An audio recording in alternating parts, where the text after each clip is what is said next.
আমরা মাদেরকে কথা দিচ্ছি, শিক্ষা, উচ্চশিক্ষা সব কিছু আপনাদের জন্য নিশ্চিত করা হবে। আমরা আমাদের পলিসি ডিক্লেয়ার করেছি, মাস্টার্স পর্যন্ত মায়েরা ইনশাআল্লাহ সরকারি খরচে লেখাপড়া করবেন। এখন ভাইয়েরা মন খারাপ করছেন নাকি যে আমরা কি দোষ করলাম? না, দোষ করেন নাই, ওনাদের গুণের স্বীকৃতি দেওয়ার জন্য এটা আমরা করছি।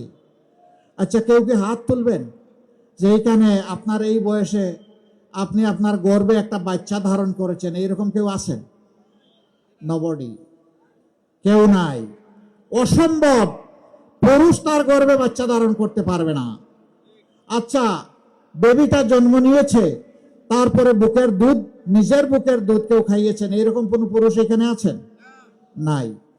তাইলে মা, মার তুলনা মা, আবার বলবো মায়ের তুলনা মা, মায়ের তুলনা অন্য কারো সাথে হবে না। এই জন্যই মাকে সম্মান করতে হবে। তাই মায়েরা ঘরে থাকবেন ইনশাল্লাহ ইজ্জত এবং নিরাপত্তার সাথে। রাস্তায় যখন চলাচল করবেন তখন তাদের ইজ্জত নিশ্চিত করা রাষ্ট্রের দায়িত্ব হবে।